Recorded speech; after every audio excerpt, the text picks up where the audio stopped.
大家好，我是美厨娘丽丽。天冷了，要多吃红薯。今天分享个红薯非常好吃的做法，加3个鸡蛋，不油炸，不烙饼。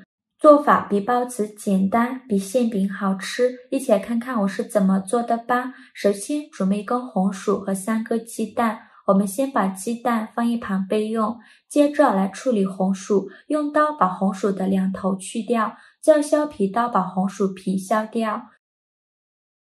去皮后，再把红薯切成薄片，切得越薄越好，这样更容易蒸熟。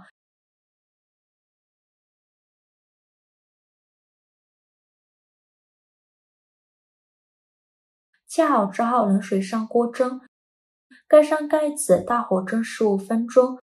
时间到，我们打开盖子看看，戳1根筷子下去，如果能够很轻松就能戳穿的话，说明就已经蒸熟了。再把它取出来，稍微放凉后往里边打入3个鸡蛋。如果想多做一些鸡蛋，我们可以多打2个。鸡蛋打好后，再全部倒入料理机中。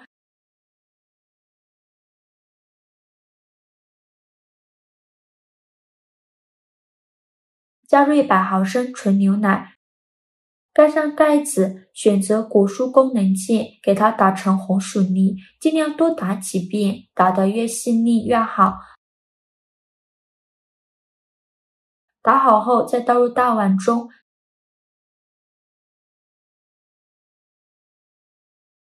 加入4颗酵母，用筷子搅拌均匀，搅拌至酵母溶解。搅匀后，再加入350克普通面粉，继续用筷子搅拌均匀。因为面粉的吸水性不同，面粉的量我们可以酌情调整。最后搅拌成这种面絮状，再下手揉成光滑的面团。最后揉成这样软硬适中的光滑面团就可以。再盖上保鲜膜密封起来，发酵至原来的2倍大。接着我们来准备一点油酥，小碗中放入几块红腐乳。我们调油酥的时候放点红腐乳，这样做的油酥会更好吃。再加入2勺红油，用勺子按压一下，把红腐乳压碎，尽量压得细腻一些。最后压成这样子就可以。再往里边加入2勺玉米面，用玉米面调的油酥呢会更香，而且层次会更加分明。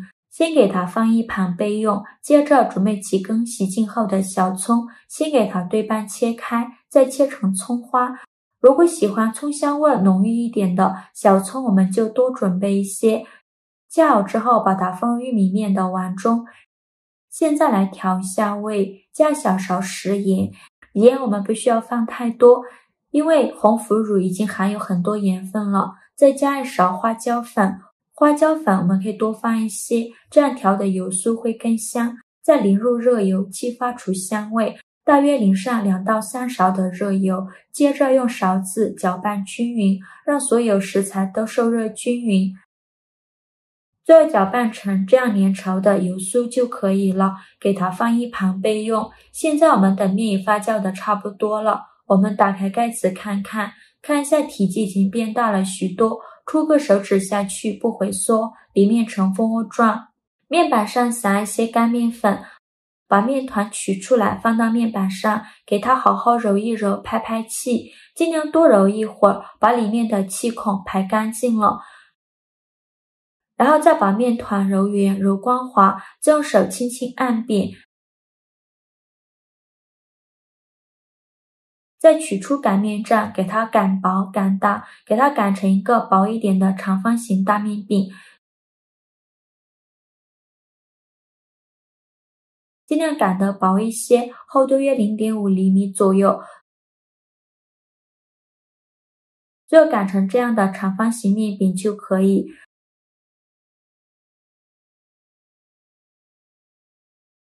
再放上刚调好的油酥，用勺子给它抹平抹均匀，整个面饼都抹上油酥，边缘1厘米的地方不需要放油酥。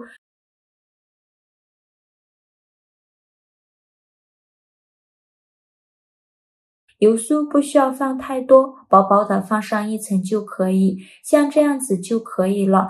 再选择一边给它折过来，一边折一边用手按压，拍打几下，把里面的空气排出来。继续折，折的过程中一定要折得紧实一些，防止油酥漏出来。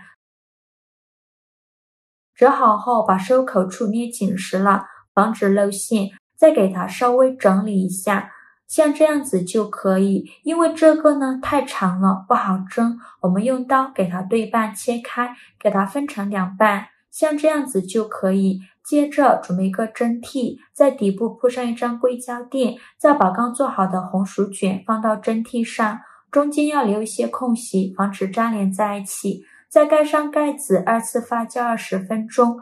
20分钟后，我们打开盖子看看，体积已经变大了许多。用手指按压能迅速回弹，说明就2次发酵好了。